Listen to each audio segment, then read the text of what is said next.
All right. Hi, everyone. So I'm going to talk to you about this pretty interesting paper.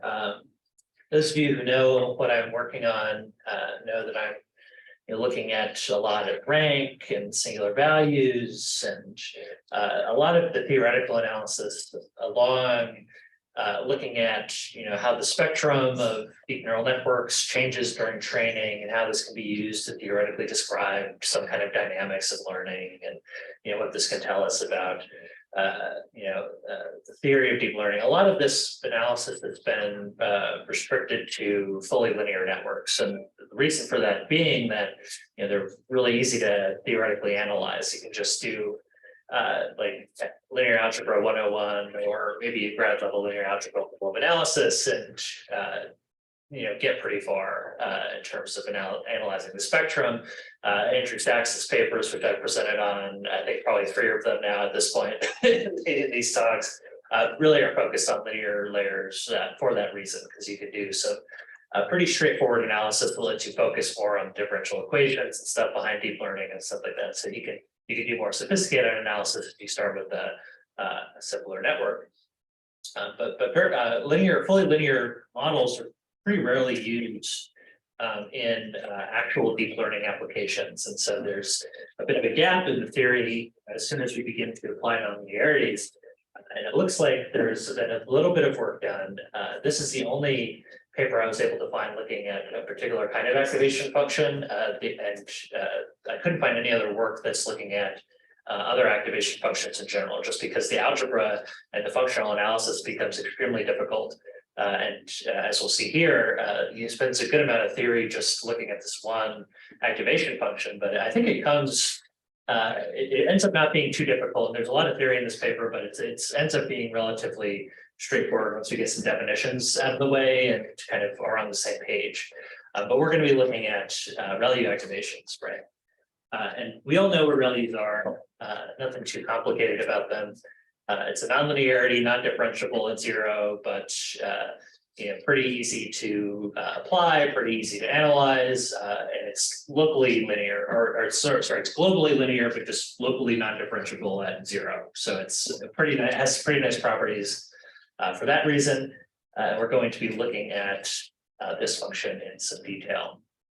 And then just another quick background on what a singular value means. So any rectangular matrix can be decomposed into 3 matrices. U sigma usually, or S, and V transpose, where U and V transpose contain the left and right eigenvectors that form an orthonormal basis for the corresponding subspaces, right? So nothing too, this is just, intro linear algebra stuff. And then S matrix, or sigma, is a diagonal matrix of the singular values, where if you square them, you get the eigenvalues corresponding to that system. And the singular value decomposition is an extremely powerful tool, one of the most important takeaways from any linear algebra course. It helps you analyze a lot of things in very intuitive ways. One of the sort of geometric intuitions behind the SVD is that any linear transformation can be decomposed as 3 kinds of linear operations. Well, actually 2 kinds, but applied 3 times. So U and V transpose being, since they're orthonormal eigenvectors, they are just rotations, right? And then the S matrix, which is diagonal, has singular values on the diagonal, is just a scaling. So you're doing, when you are doing any linear transformation, all you're doing is doing, so you're doing a rotation, you're doing the scaling, and then doing another rotation. So there you'll see a lot of figures that describe SVD, where you're looking at, you're looking at a transformation on the unit circle, and then it gets, or actually you're looking at some data, it gets rotated, scaled, and then rotated again. And so that's all that any linear transformation is. It's an extremely powerful theorem that any linear transformation can be decomposed that way. And so the SVD is very useful for analyzing a lot of linear systems. And then a little bit of other background. If you did look at this paper, you may have been like, what the hell is a Banach space? I don't know what that is. It's really just a concept from functional analysis that is an extension of vector spaces, really a subset of vector spaces. All that a Banach space is you define a norm for it. So you have a vector space, you have your normal operations, addition, stuff like that. And then a Banach space also requires you to define a norm, and it requires that norm to kind of shrink down arbitrarily small. So you have to have like a norm that will allow you to squish two things together to essentially zero, and that's it aligns with some concepts from calculus and convergence sequences and stuff like that. But that's all that a Banach space is. It's just really it's best to think of it as a vector space with a norm. That norm has to have certain properties, but usually most norms will satisfy that. I think Euclidean space is a Banach space and stuff like that. So it's nothing too complicated. But if you want to get into the functional analysis space, all these different things have different names, and it seems a lot more complicated than it is, but it's really just jargon for things that you've encountered in calculus or linear algebra before. So that's a Banach space. You'll see that in a couple of the theorems and stuff that are mentioned. And then another quick review are operator norms. So if you have a linear operator from one space to another, from a space like V to W or something like that, the operator norm is, you can define it in a bunch of different ways that are equivalent to one another. Essentially, all that you're measuring by the vector norm is the extent to which a different, or by the operator norm rather, is the extent to which a given operator can sort of squish an arbitrary vector out to, like, it's like further to the extent that a operator can move a vector in your space. So if you think about like the possible transformations or over all the vectors that exist in your space that a given operator can do, think about like all of the different inputs you could give to your operator. So if you have like a rotation, like a rotation operator, all the different things are just going to be different rotations in your space. The operator norm is just giving you a measure of how it can sort of squish and change input vectors. So that's all that an operator norm is. So it aligns with this similar sense to a norm of a vector, but now you're just applying it onto a matrix, onto an operator. And this will be useful because we can actually, according to this paper, the operator norms are typically defined for linear operators. They're, if you take numerical linear algebra in grad school, or if you take they may even come up in some other analysis course, but they're usually only defined for linear operators. But the authors of this paper we're going to be talking about general kind of operator norms on nonlinear operators as well. Okay, now how are these singular values related to the operator norm? Well, we need a definition that isn't intrinsically tied to the linearity of the operator. So what we say is that the kth singular value of a linear operator, A, which maps, just a vector space Rn to Rm, is the minimal operator norm, A minus L, where L is like a lower rank linear operator that that maps the same vector space from Rn to Rm, but it has a rank less than K. So essentially you're finding the best kind of low rank approximation for A is how you kind of think about it. And this allows you to kind of give an expression for the singular values that is related to the operator norm, because you're finding the best way to approximate your operator in a kind of a low rank fashion. So you're looking for, the top, you're kind of taking away the top K, principal directions from that operator, right? And so this gives us a way to talk about singular values where we can just tie it directly to the operator norm, right? So typically, we're talking about singular values of linear operators. We're talking about singular values of we're talking about operator norms of linear operators. And all this stuff comes from the space of linear algebra. And so in nonlinear analysis, you don't usually talk about singular values. They're not really well defined. So the authors of this paper are saying, okay, we have this nonlinear operator, a ReLU, it's nonlinear. How do we even talk about singular values in a way that makes sense? And all they're doing is they're saying, okay, we have this notion of the operator norm. It's not intrinsically tied to linearity. I have a little bit of issue with that because it is typically, but they say it's not intrinsically tied to the linearity of the operator. And there is this relationship between singular values and the operator norm. Can we use this to define a similar notion for nonlinear operators?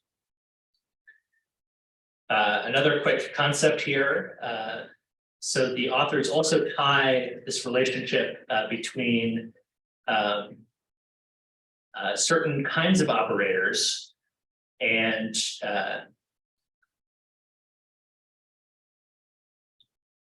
this actually comes into place. Right, so just another definition from the paper. I'll try to tie it back together a little bit later. There's another other space of operators that we're interested in analyzing. So P&W Urbanic spaces, again, they're just vector spaces with a norm, nothing too crazy there. And we define an operator cursive A maps V to W, which is non-negatively homogeneous if it satisfies this property that it's essentially like looks like linearity kind of this alpha, right? You're kind of pulling the alpha can pull out of, you're not going to be, it's not going to squish something differently, right? So if you think about different nonlinearities, ReLU will certainly satisfy this, right? Because ReLU is kind of linear. It's except for around 0, right? It's not non-differentiable there. It's not, well, it's still linear there, but whatever. It's kind of linear. So if you are scaling something that gets input to the ReLU, it's the same as inputting that thing to the ReLU and then scaling it. So it's ReLU is linear outside of its little elbow. Things like hyperbolic tangent and sigmoid, you can already immediately see why this might not work. So if you think about how sigmoid is defined, it's like 1 over 1 plus e to the minus x, wouldn't satisfy this property, at least trivially, right? So ReLU is going to trivially satisfy this, but other nonlinearities may not. So this is a property that we're going to exploit. And you can they have this graphical illustration that demonstrates kind of how this is the case as well. All right. So now we're going to, so we move on to this. So this is the connection that they make between operator norms and nonlinear operators. So they say we have this space of operators called these non-negatively homogeneous operators, which satisfy this property of being, kind of linear. Well, not really, but kind of linear in that particular sense. They're not truly linear. They scale linearly, kind of. And we can define an operator norm over this space of operators. So it's just going to be defined in the standard way. So it's, and again, it's going to be looking at, so you have this space of different operators that are nonlinear, but homogeneous in this way. You're looking at the kind of sweep of different outputs that these operators can generate. And you're saying, okay, what is the the operator norm is giving us a way of measuring that extent to which these nonlinear transformations can kind of extend things. So it's it's a lot of definitions and theory at this point, but I want to see if everyone is kind of following. So we started from talking about operator norms, and I think does everyone track what a kind of a general operator norm is for linear operators? Kind of makes sense, okay? We talked about the relationship of singular values to an operator norm. Does this kind of make sense for people? That we can, look at a low rank approximation of that operator, and that allows us to describe the singular values in terms of that operator norm. And then we have this space of specific operators that we're looking at, these non-negative homogeneous operators. This is just defining our space that we're looking at. And we define now a norm in that space, right? So this operator norm of nonlinear, or possibly nonlinear, but non-negative homogeneous operators. Okay, so that's all. It's a logical progression, a lot of definitions and stuff, but point A to point B, kind of, there's a logic to it. Oh, can you go back to the previous slide on non-negative homogeneous? Sure. Can you explain in sorry? So I didn't quite understand like the concept of non-negative homogeneous since I'm not very familiar with it. So I'm just looking at this figure where you have this the whole space that is S, and then you're just converting it like that S is non-linear, and then you're converting it to a linear by just doing what exactly? So I'm maybe being a little bit misleading by saying that it's kind of linear, right? So, but what I'm saying is that so linear operators have this property where if you apply a linear operator to, so if you have, I might, since I didn't get the tablet working, I'm just going to write on the board. So I'm sorry for remote people here for a second, but I'll write on the board so we can kind of see. Right here, I'll use this word.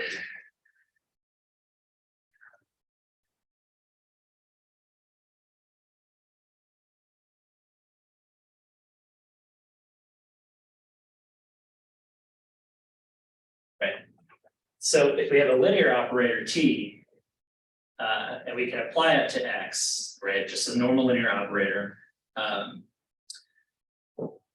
One of the properties of linearity is that you can, if X is multiplied by a scalar alpha, this is equivalent to multiplying by the same scalar outside of the operator, right? So that's all that this is saying. So that it's saying that these operators, even if they are not linear, satisfy this property, right? But it's not for any alpha, it's for alpha greater than 0, I think.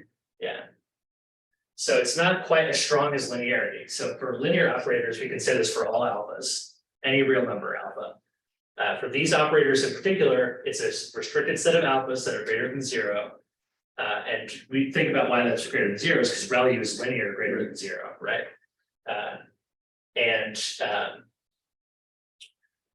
Right, it'll just satisfy this property, but it won't satisfy any of the other properties of linearity, like you know, it's like additively linear and stuff like that. So don't think about those. So I was being a little bit misleading, but this is all that I was meaning by saying that it's kind of like a linear operator in that way. Okay. Good question. All right. Okay. So you have this operator norm over the set of non-negative homogeneous operators. Now, this is the most important definition of the paper. This is the whole point of the paper. This is why we're here. This is why I read it. Let's maybe spend a second thinking about what this is doing. So all this is doing is applying what we were looking at with the connection of singular values to operator norms. So the author's like, okay, we have this connection of you know, in linear analysis, we have this connection of singular values to the linear operator norm. We've now defined an operator norm for the set of possibly non-linear, non-negatively homogeneous operators. Can we come up with a similar notion that ties this together? So what we're going to be doing is we're looking at a low rank approximation, L, which has rank less than or equal to K. And L is still a linear operator here. So we're looking at, so let's read out this definition. So let cursive A in this space of non-negatively homogeneous operators H be the form, so it just maps X to, so you're applying your ReLU with some linear transformation A, non-cursive A, for some matrix A in the real numbers, n by n.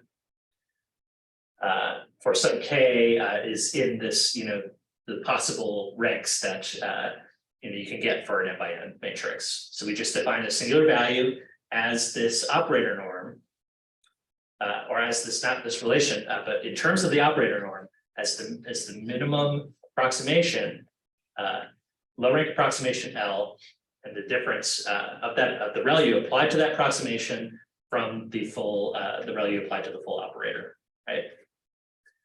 So the singular values, does this kind of make sense? Do you think you could compute these?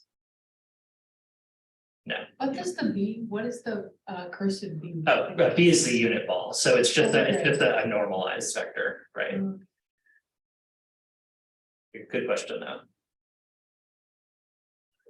So these singular values, all that they're defining, you're finding a minimum L, a minimal L, with rank less than or equal to k, that gives you the best approximation of ReLU applied to this A. And now these are all operators. Here, look at this. So this is A dot. So this is ReLU of A dot. So A dot can still be applied to a vector X. And then you're subtracting off, this low rank approximation L dot. And so all of they're defining these singular values they're kind of defining it in an operator sense as the distance as this low rank approximation, similar to what we did for the linear singular values. Okay, that kind of track for people. One question, Brett. Yeah. What is the relationship between the first and the second line? First and the second line. Yeah, where it says S equal SK equals, and then there's min max, and then the next line is just min. I mean, they're the same, but how does it matter how we go from one to the other? Right. So the first line is you're looking for the maximum. So you're looking for the largest normal X, right? That satisfies this. And I think they're just writing it.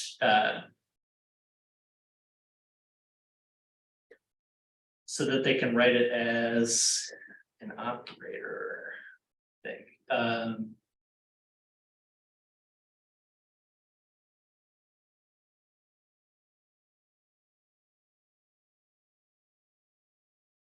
They moved from the L2 norm to this star norm. So I think they're saying it can be applied to any space other than Euclidean space. I don't know if that's it.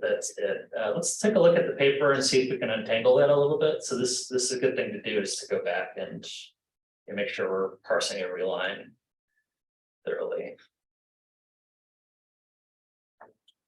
Oops.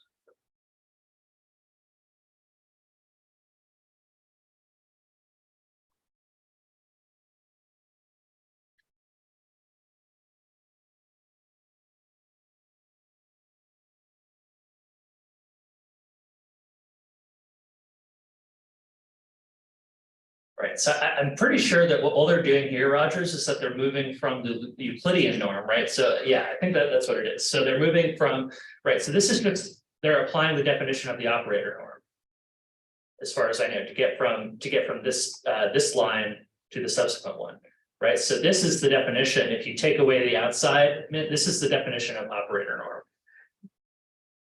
So you're looking for a supermum X that gives you this, this kind of minimum measure here. And so they're just saying that they're just rewriting it as an operator norm on this next line. Does that track? Okay, so going from L2 to a generic operator now? Is that? Yeah. Okay. Good question. I'm glad we untangled that, because that was shows the progression from the application of the operator norm.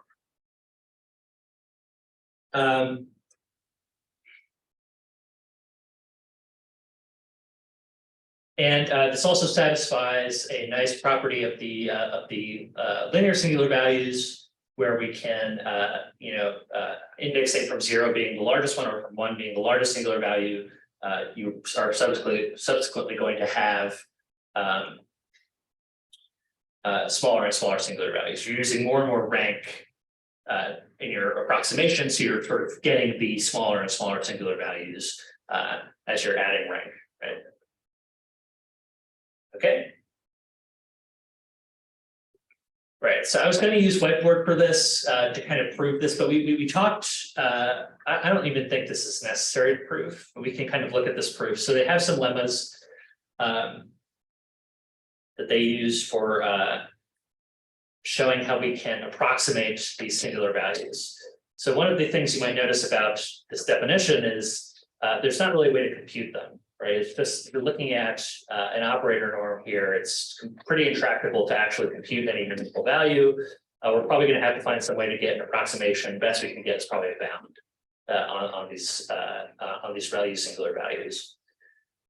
So they have a few lemmas that we can step through to kind of prove this. And since I don't have the the board to go through, we can just look at the proofs. I think the first one is fairly easy to follow, just on the text.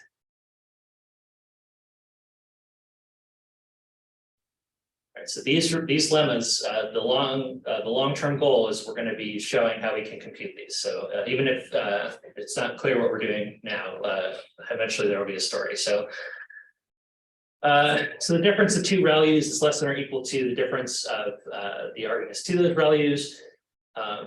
We're looking at component-wise ReLUs here, and then this property emerges fairly straightforwardly if you just look at all 4 different cases for inputs into those ReLUs. So if you look at both non-negative A and B, you're just looking at a normal. So ReLU doesn't zero out anything. You're just looking at an equivalent, fully just a line, so they're equal. If they are both less than 0, ReLUs zero out both of the arguments, which is certainly going to be less than this square product, the square of this difference rather. Similarly, for A less than 0, B squared will just come out, and this is going to be less than or equal to this sum by triangle inequality. Similarly for B less than 0 and A non-negative. So this is just a pretty straightforward proof with by cases. You can just see that this property holds for ReLUs.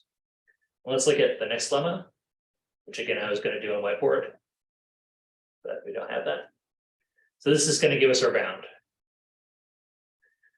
So let A be a non-negative homogeneous operator in this H space of non-negative homogeneous operators given by, so A cursive is just a ReLU operator with some set of linear weights A. And we're going to show that the ReLU singular value, which we defined in terms of this this operator norm on non-negative homogeneous operators, is less than or equal to the normal linear singular value of just A. So that's an interesting bound. So this means that this quantity that we've defined, these ReLU singular values are always just going to be bounded above by the singular values of your input into your ReLU, or rather by the weights of the ReLU layer in a ReLU layer in a deep neural network, for example. Okay. So we can use lemma 4 here. So we have so we're starting with just the maximum with x taken in the unit ball of ReLU applied to some x with a set of weights A, and ReLU applied to x with a set of weights B. We're looking at the 2 norm. By the previous lemma, we showed this, and this is just algebra. And then this is applying the definition of the operator right here in this step.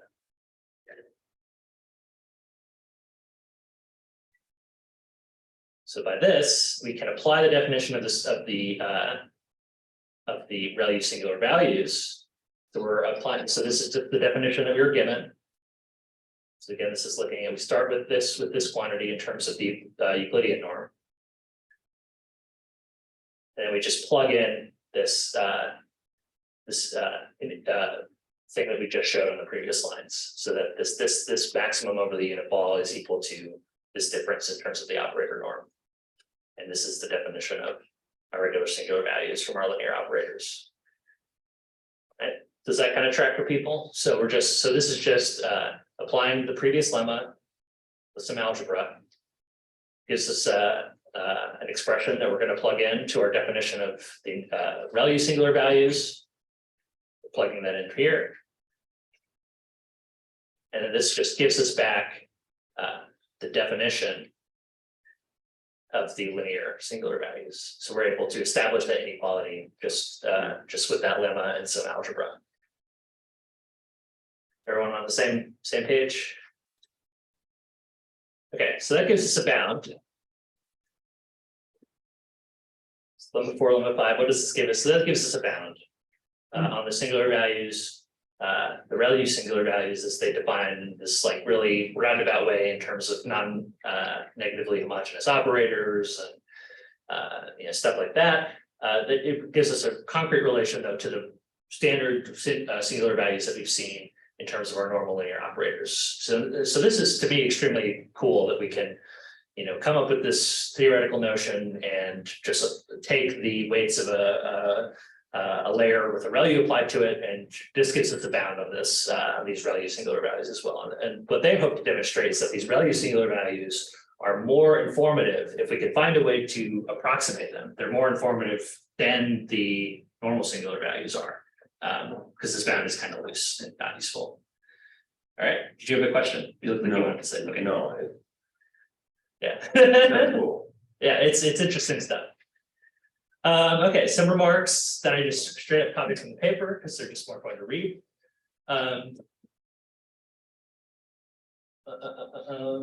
Right, so these ReLU singular values don't give us a way to just apply the SVD to the output of a ReLU. It's not well defined, right? If you do that, I mean, you can get something because you're just applying SVD to a matrix, it'll work. But what it means in terms of the actual weights of that layer and what your inputs is not entirely clear because you're applying this nonlinearity. But these ReLU singular values are now giving us a notion to maybe apply a truncated SVD, because right, the ReLU singular values are defined in terms of this operator norm that is going to be approached by a low rank decomposition, by a low rank approximation.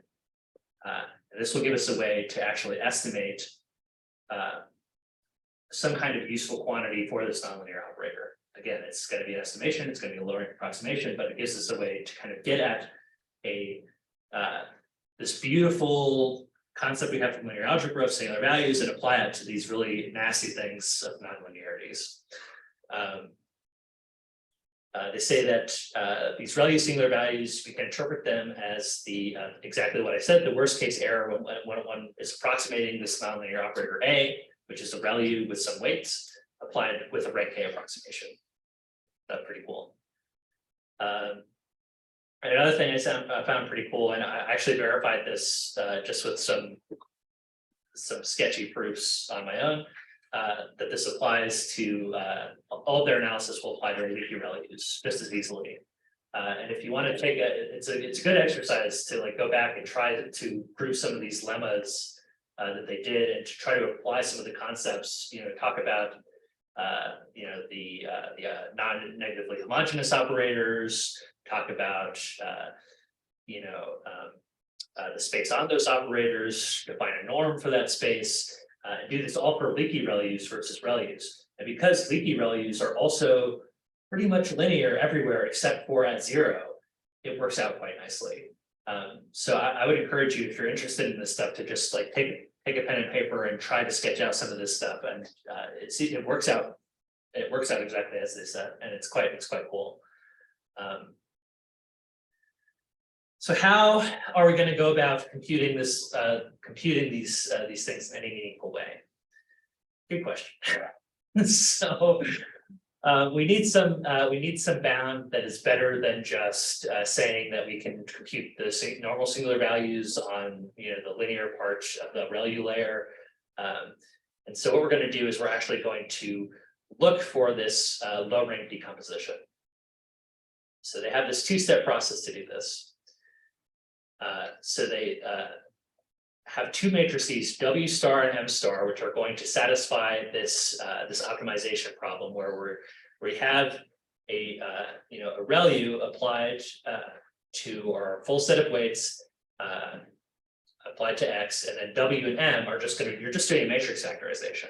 So W and M are just the left and right sides of a matrix factorization. And so you're just doing, they're just doing a matrix factorization to find, to show that you can approximate what this ReLU is doing with a low rank thing. So this is so related to the stuff that I was working on, it's spooky to me. Okay. And then they can, you can approximate an upper bound by computing this norm, so this difference. So you compute your optimal W star and M star, and then you can compute the difference here, compute the norm, and then just choose X from your data. That's I think what they're saying here. And I have a notebook here. I don't think we'll have time to actually click through it, but they released their code in a notebook, which I put onto Colab, so you can just follow this link and run it if you want to try it. But they have code that does it. And so if you want to mess around and compute some ReLU singular values for your neural networks, awesome. You can just run their code, and we won't do that here. Let's look at some figures. So they actually have some. So this get away from theory for a second, and we'll look at actual results. So this is just showing that. So they're computing the singular values.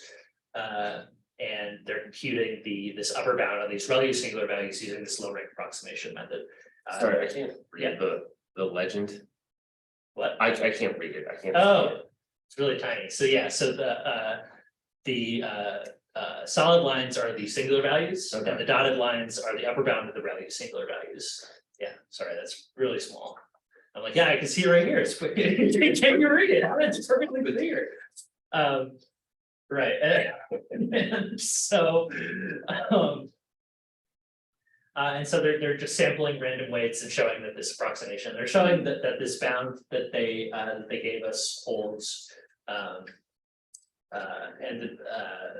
but we're actually interested in these ReLU singular values. This upper bound by their approximation method gives us a much better bound than just looking at the singular values. It's going to be tighter, even though you can't compute those actual values. Sorry. So one thing I'm unsure of is Sure. what these singular values, because this is on the weight set, right? Mhm. So I'm wondering what they actually say about the weight set. You know, if you do SVD on, say, linear regression weights, Mhm. it can tell you something. You can infer something from it. Right. But I'm not sure what it says on a ReLU neural network. So we'll get there. They actually do talk a little bit about that. For now, this is all just defined on general linear operators. So I've talked about it in terms of the weights because that's where they eventually go with it. Mhm. But so far, this is not even on a trained neural network. This is just a random operator A. Got it. And so that this is just defining what our metrics are. But we'll get there. And maybe I should move a little bit so we can get there expediently. Let me just skip through this kind of quickly. So they extend their definition to include biases, and it has some theoretical implications that it's not a proper norm, blah, blah, blah, stuff like that. But the long and short of it is you can add biases onto this to make it more like a proper, layer, and still have a well-defined notion of these singular values. Okay, so this gets what you're talking about a little bit. Right, so let me look at the legend here for you. So red with a diamond is layer 1, green with a circle is layer 2, and pentagon with blue is layer 3. And I think it's the same thing. Right. Dashed line. Okay, dashed line is the data dependent ReLU singular values for misclassified data, and the solid line is correctly classified data. All right, so this is where they were. So they actually they're going to talk about. You can see at least so for these MNIST. This is MNIST here. You have these correctly classified singular values are huge in magnitude compared to the incorrectly classified, and that bound generally seems to hold. For this HTRD2 data set, what's the difference between these two? Oh, it's just different size, different layer sizes. Right, so you're immediately seeing that we get something interesting here by looking at these ReLU singular values. We have this huge difference in magnitude based on misclassification parameters. This is one of the things they say that it's sort of a theoretical implication. Right, so ReLU layers handle data points that were classified differently than classified incorrectly differently than those that are classified correctly. So the way that they kind of theoretically demonstrate this has some connections to stuff that Sachs has talked about in terms of the input-output covariance matrix and stuff. So they say that you can kind of think of it as a ReLU operation as applying a data-dependent linear operator D. So D is going to depend wildly on your data, which is just gonna zero out or one or put one for things, based on the data. So you can think of ReLUs in this kind of linear way, and it gives you a way of talking about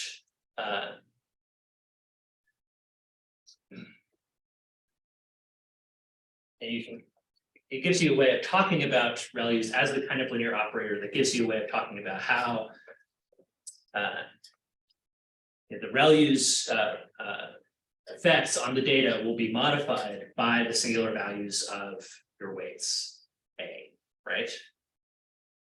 So we're looking at the singular value decomposition U sigma V transpose of A. We're looking at this data dependent sort of ReLU operation D.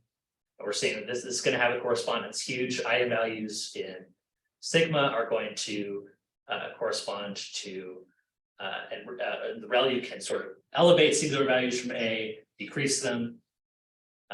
To put it in the words of the author's expression shows the norm of the output depends on how much X is affected by each singular value of A. That is how much it is correlated with each right singular vector and how much ReLU can decrease the impact of the singular value for a given X by setting entries to 0. And we're gonna dig into this a little bit more with this concept of Gaussian mean width. And things get a little bit shady from here. This is, I think I can tell. I looked up this guy who wrote this paper, and this is sort of his field, or his Gaussian mean width of sets and how to compute this concept. What is Gaussian mean width?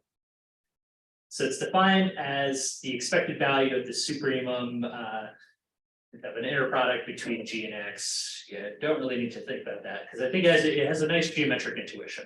You're looking at a set of things in a space.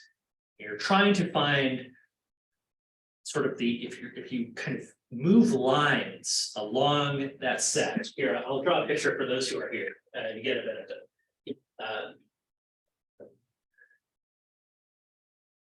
You have a set in a space which is possibly non-convex, doesn't need to be anything.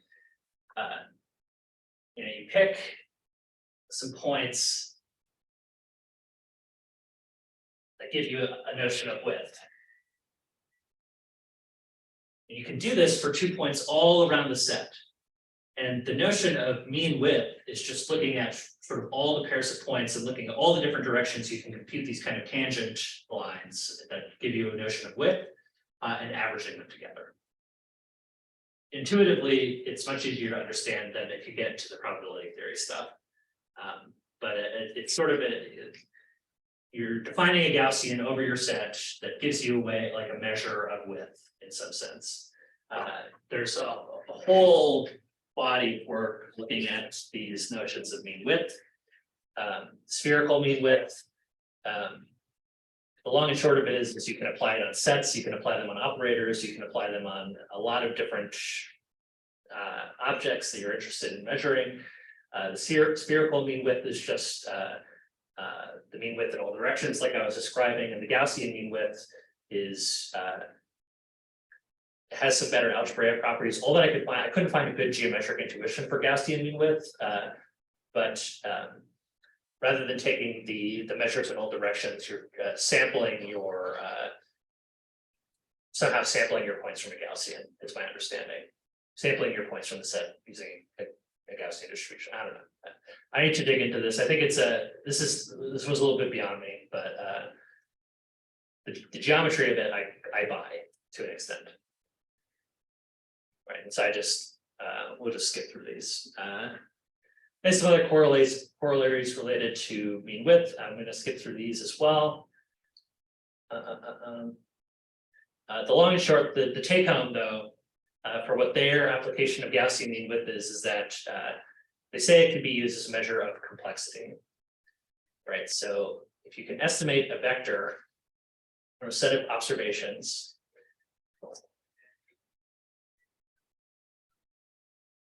I don't know. This stuff kind of flew over my head. I'm not gonna lie.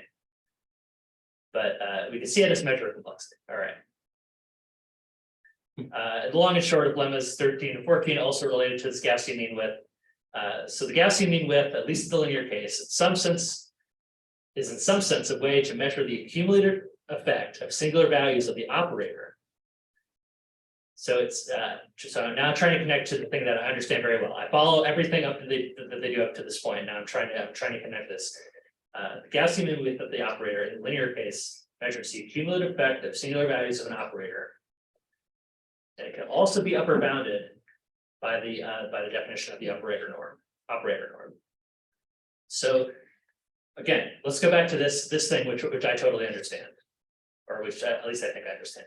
So we're looking at D is a data dependent application of ReLU. The way that sort of ReLU is going to affect, yeah, Sorry, you said D, this D, this D, Distribution. this D is a diagonal matrix. it is. Got it. Yeah, It's the output, it's the layer, okay. It's the output of the, okay. and yes, essentially, Got yes. it, okay. But it's more specifically, it's going to be how the ReLU is affecting that output. So it's going to be zeros. But yeah, so this makes sense to me. And what they're saying is what you can do with Gaussian mean width is you can probabilistically define how this is going to look. You can come up with bounds on how the data is going to affect the singular values of the operator, and how specifically the application of the ReLU is going to magnify or squish down those singular values from your weights and from the data. Okay, so if you kind of just think about it that way, that's how I understood it. I don't understand the details. I'm not going to lie. Probably need to take advanced probability again, but you know, whatever. Another figure to look through since we're only got 10 minutes left. So they compute the Gaussian mean width during training, show that the output layer blows up. They do this on 2 different data sets. I forget what the long and short of it was. Okay, yeah. So just looking at these, you see the output layer dominates again. So dotted line is, I think it's the same as the previous figure. We're looking at incorrect classification versus incorrectly classified. So dotted lines are incorrectly classified and solid lines are correctly classified. And again, you have solid lines dominating the dotted. So this is a good thing to kind of do in review. So what does this mean? What does this all mean? What's the point? Why am I here? Why are we here? Some singular values dominate training of the network with ReLUs. Their analysis allows us to pretty definitively conclude that, I think. We see some singular values kind of drop off depending on misclassification. More importantly for me, and I think interestingly for me, it means that a low rank approximation of the weights in a deep neural network is generally going to be sufficient for doing all the work that neural network is doing. There are going to be, you only need the first few eigenvalues of those weights to do most of the work. That's huge. It has implications for, it's related to stuff that Riasat's working on potentially in sparsity, but it's more related to the stuff we've been seeing low rank behavior of the gradients primarily. What we've been seeing is that generally the weights, if you just numerically compute the rank, they're high rank. But with nonlinear activations, it's actually saying, well, actually, maybe all that extra rank that you're seeing doesn't really matter. You can actually, the ReLUs are going to do a lot of work of sort of forcing certain eigenvalues in your weight matrix to become more important, depending on your data.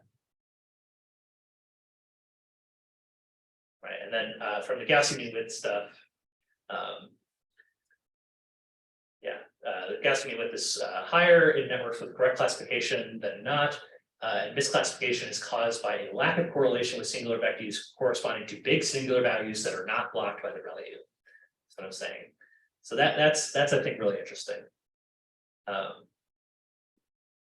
So it speaks to that there's a story in terms of rank that's not just, so I've been looking so far at linear networks, and there are bounds that we can come up with from auto differentiation from the architecture of the network on rank. And those will affect your training. But as soon as you introduce nonlinearities, things become more complicated, but still things are low rank, and it's because of the nonlinearities. That's really fascinating to me. I'm gonna Hey, kind of Brad, skip, quick what's up? question. Did they mention anything about the order of the singular values if it's preserved on the nonlinear case? The order, I don't think they do, and I'm not quite sure what you. So if you're talking about this, right, so in this sense, they would be preserved, right? So if they are saying that the ReLU, can be modeled kind of as a data-dependent linear transformation, where DX is diagonal matrix that is kind of capturing how the ReLU is going to apply to the output of that layer, then yes, the order should be preserved, right? It's just that the ReLU is going to be squishing, it's going to remove or reinforce certain singular values over others. But it's also the combined effect of the ReLU that determines the singular value, isn't it? Right. So it's kind of like a mix of your original linear singular values. Kind of a mix.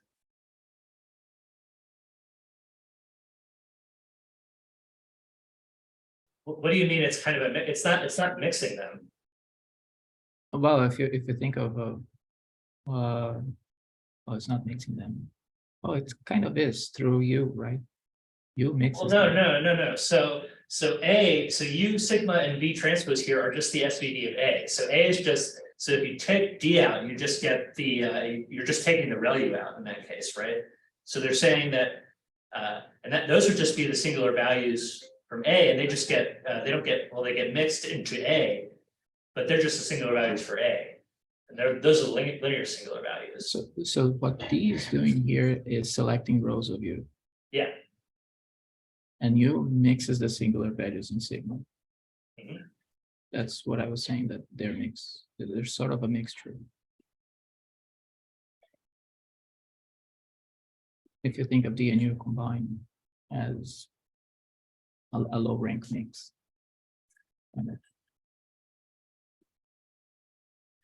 I don't think, but because it's zeroing them out, I don't think it's going to be mixing them. Like D is diagonal, right? So it's not going to be.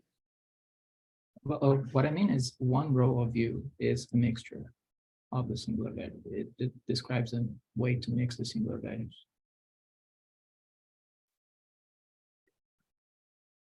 Single row of U. And assuming it's not zeroed out. The singular values are also in a diagonal matrix, so it's not ever going to mix them, right? It's just going to, each eigenvector in U is only applying to one singular value. Sure, yes, the singular value is scaling the vectors in V, the right vectors. But then those are mixed. Yes, those are then Through mixed, U, correct. right? Yes, yeah, I see what you're saying. So can we talk about one singular value of the ReLU with respect to a single or the same singular value on the SVD? Because we have bounds on, we have just bounds, right? But we don't know how they are determined, I'm thinking. I just don't know if there is like a one-to-one correspondence. The first singular value. I mean, there of the kind of ReLU is, right? corresponds to the first. So going back to the original definition of the ReLU singular values, the way that they're defining them is by a low rank approximation, right? So just looking at the first line. So there's a correspondence in that sense, but I think you're right that it's difficult to say whether or not that low rank approximation is really going to leave you with an exact correspondence with the remaining singular values, right? So you're getting SK by essentially peeling off the previous higher magnitude singular values that come before it. Is what they're trying to do, but you're doing it with an approximation. So you can't get any exact correspondence. But there is a correspondence just in terms of how they compute them, right? So you're going to be trying to compensate for all of the dominant directions of the previous singular values and saying, okay, this ReLU singular value is now trying to capture the next the next one, right? Sure, in that general sense, Yeah, yeah. that is correct. Yeah.